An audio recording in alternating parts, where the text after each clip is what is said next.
Stephen Beatty has written about AI. He wrote an interesting article on the phenomenon, and as examples, he cited several writers, mainly American, because Americans do tend to seize onto new technology more quickly than Canadian writers do. And these were genre writers, romance writers. There was one example that he gave of a woman who was reasonably successful and now is using AI to produce a stunning number of titles, 200 per year. That's a little over one new novel every 2 days. And what she did was she assumed that she would sell approximately 50,000 copies per title. So she just expanded her creative efficiency so that she could churn out 200 of these titles. And apparently, romance readers don't really care that much whether the writing is great or not. They just want the rush, they want the thrill, the repetition, the repeated thrill of the tropes of romance writing. The challenges, the rejection, the heartbreak, and then finally the passion, the requited love. And you can understand on a certain level why this particular author was taking this approach, because selling 200 titles annually and selling approximately 50,000 copies per title, it brings in an extraordinary number of sales and extraordinary income. That's around 10 million books sold annually.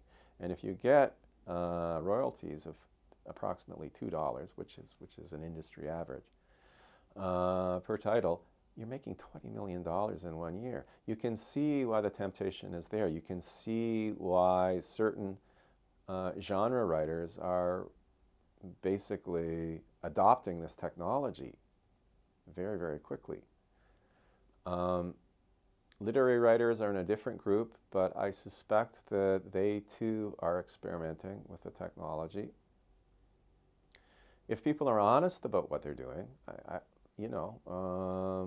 who's to stop them? We do need a return to more perceptive criticism, and I think Stephen would agree with me here. We need to be able to discern and distinguish between types of literary writing that are what I call mid-richer, that aren't really so literate, that are just sort of puffed up genre writing, and writing that really says something sort of essential and vital and intelligent about what it is to be alive and to be a specific type of person. There are types of people who like to read. Some of them are quite popular, quite self-confident.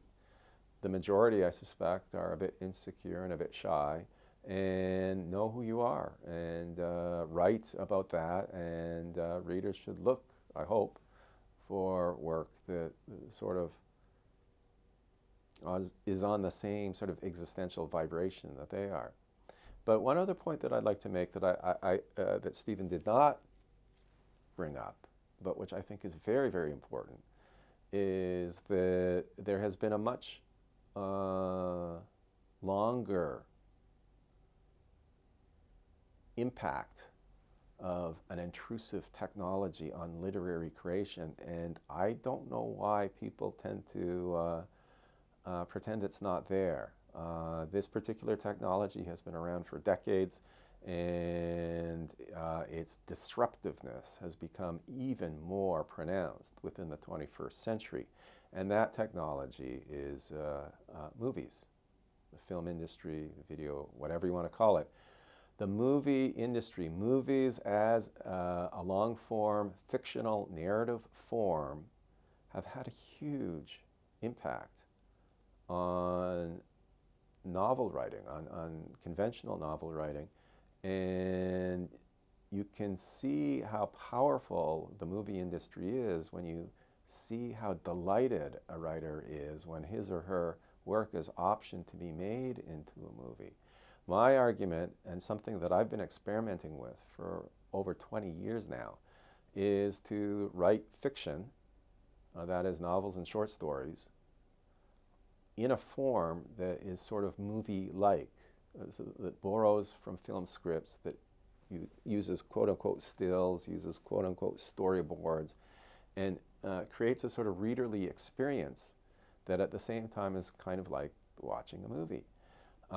It's a tough sell, I've found, with publishers and literary magazines. They tend to get a little bit defensive, in my opinion, when they're presented with this kind of work. They think it's not proper literature.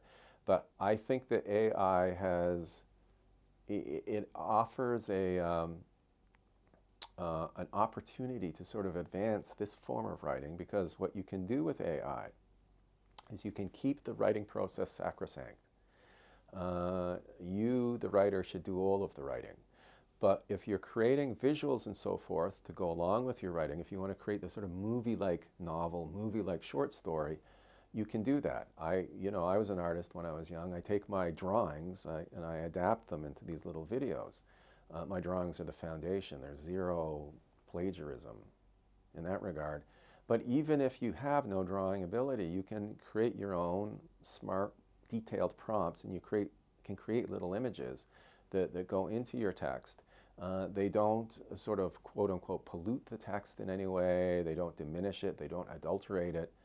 But at the same time, they give the whole narrative a kind of oomph, and something that I think writing, literary writing, even intelligent genre writing, really, really needs these days in order to stand out and in order to connect with readers.